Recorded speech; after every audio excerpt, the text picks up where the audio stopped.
O episódio 2 de Jasmine Hotel da segunda temporada acabou de sair e eu não tô acreditando no que eu vi. O Penteus tá causando uma discussão no paraíso por causa da sua redenção, a Lute tá tendo alucinações do Adão e temos uma das melhores músicas do desenho até agora. Caramba, esse episódio tá incrível. Por isso hoje eu vou destrinchar cada detalhe desse episódio. Então vamos lá. Esse episódio se passa paralelamente com o episódio 1, só que aqui acompanhamos a visão do paraíso após a guerra absurda que rolou no último episódio da primeira temporada.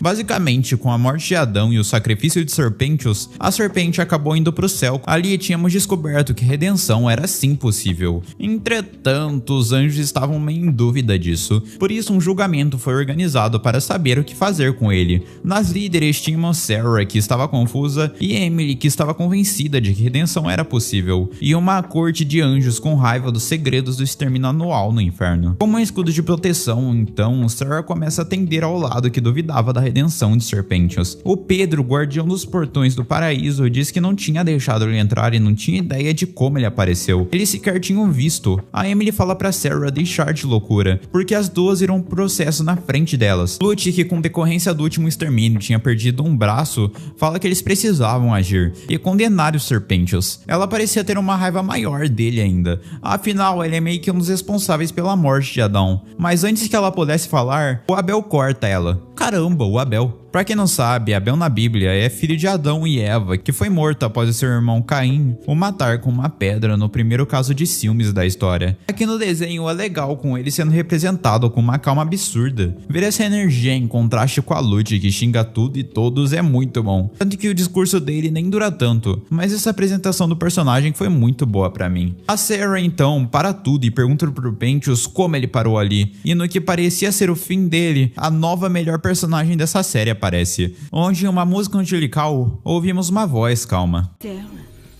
tem que se acalmar.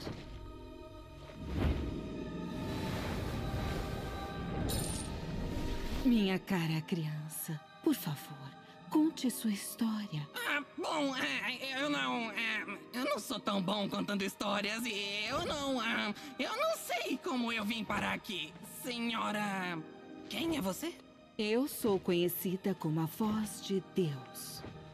Caramba, é muito bom ouvir a voz de Deus aqui. Ela passa essa vibe de amar todas as pessoas do planeta, tanto que mesmo com todo mundo duvidando do Penteus, ela olha pra toda a situação com a maior calma e paz do mundo, pedindo pra ele contar a sua história e por que algum dia ele foi considerado um pecador. E nessa temos o visual antigo do Serpentius revelado. Ele era um inventor que não saía do quarto, mas que admirava muito o mundo cheio de vida que existia lá fora. Mesmo que, sabe, a Inglaterra da segunda Revolução Industrial definitivamente não era cheio de vida. Ele estava fazendo seu serviço numa boa, mas de repente viu uma mulher vagando perto da sua oficina. Uma jovem cheia de vida. Entretanto, de repente, um homem misterioso apareceu. E rapidamente o homem pegou a sua faca e assassinou a mulher a sangue frio, com muitos cortes e sadiquismo. Mas vendo isso, Penteus não fez nada.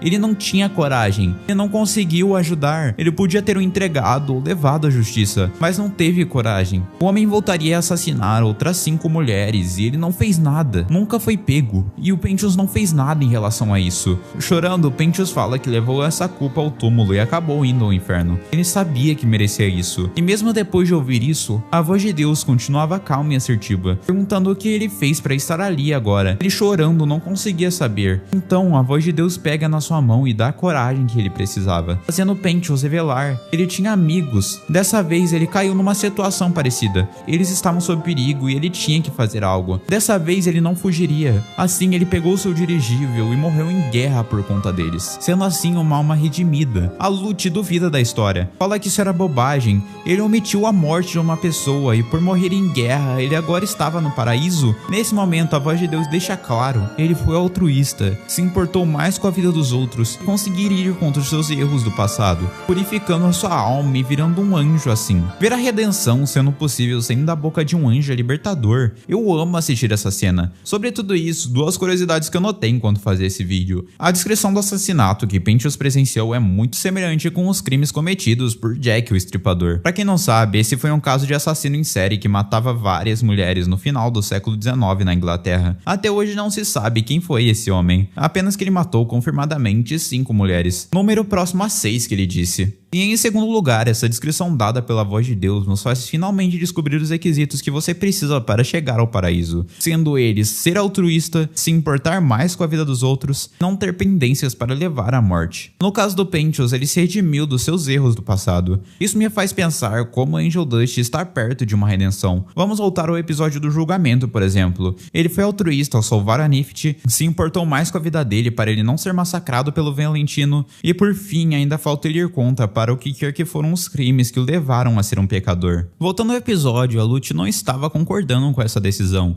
Ela estava muito brava, não era possível que tudo isso era verdade. A voz de Deus disse que não sentia mentiras na fala do Pentious. Nesse momento, Sarah se opõe. Antes que a Lute faça algo, ela vai contra, e diz que Pentious foi redimido, e ela não permitiria a Lute o machucar. Ele era um anjo. A Lute também fica muito brava quando ela recebe a notícia que não seria líder do exército exorcista com a morte do Adão. Afinal, esse posto foi passado ao seu filho, Abel. Isso é ótimo para o inferno. Abel parece ser bem mais gente boa em relação a isso, embora a prática do extermínio parece estar em xeque agora. Toda a maneira que a Lute agiu nessa corte me faz pensar que ela é uma religiosa, conservadora, absurda, e pra mim isso combina muito com a personagem dela. Felizmente, a Sarah fala pra ela cancelar todos os seus planos agora. Temos uma cena interessante da Lilith mostrando que ela ignora Charlie, e por agora temos uma ótima cena da Emily com o Sr. Pentious. A Emily tem uma missão de apresentar o paraíso ao Pentious, mas nada empolga muito a cobra, porque ela queria ver os seus amigos de novo. Nesse momento, vemos a primeira música desse episódio, que pra mim passa uma vibe de Welcome to Heaven Parte 2. Essa música é bem meh, mas pelo menos estabelece uma dualidade legal, mostrando toda a energia do paraíso, mas mesmo assim, mesmo com tudo isso, o Pentious não estava feliz, porque ele queria ver os seus amigos no inferno.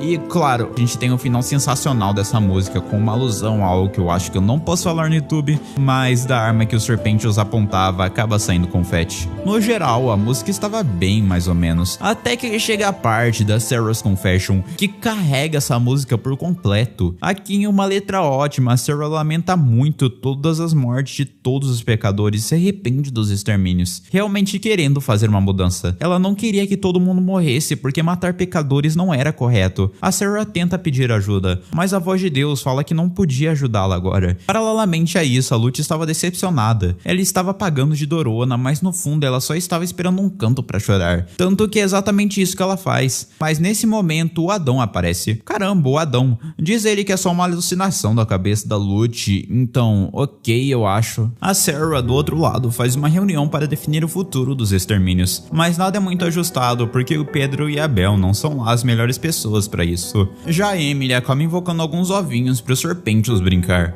Mas o que eu quero chamar a atenção é a música que rouba a cena nesse episódio. A Lute entra no quarto do Adão e além de destruir tudo, ela começa a ter um surto de raiva, dizendo que iria matar cada uma das pessoas do inferno. Eu realmente queria colocar essa música pra vocês, mas saibam que ela fala sobre toda a raiva da Lute e isso é exibido muito bem, dizendo que as pessoas vão sofrer olho por olho, tendo uma vingança exatamente da mesma forma pelos males que foram causados a paraíso. Acho interessante como a Lute tem uma lógica burra. Ela quer matar todos os pecadores porque sim, fazendo um genocídio achando que ela está certa porque os pecadores mataram anjos, sendo que eles agiram em legítima defesa, como se fosse um pecado contra o paraíso se defender da morte. Caramba, eles iam todo ano e faziam um extermínio em massa do inferno, pra talvez assim controlar uma rebelião. Com certeza tinha maneiras melhores de fazer isso. Por fim, temos o anúncio de lockdown no paraíso, com a Sarah dizendo que graças à morte do Adão, e como todos os anjos estavam com medo, o paraíso seria fechado. Não é como se fosse tão fácil o acesso de qualquer forma. Por causa disso, antes dos portões se fecharem, a Emily vai correndo e avisa com pressa a Charlie sobre tudo o que aconteceu, como vimos no último episódio. Por agora, conseguimos ver o Pentious chateado porque o paraíso não parece ser o melhor lugar pra ele. Eu amei esse episódio e ele vai diretamente pro posto de um dos melhores episódios de Hazbin Hotel. Não que seja um posto lá muito competido também, mas caramba, que episódio bom. Hazbin Hotel acertou em cheio aqui. Eu quero realmente descobrir quem vai ser redimido. No mais, muito obrigado por me ouvir até aqui. Valeu, membros, por serem incríveis e eu te vejo no próximo vídeo. Tchau!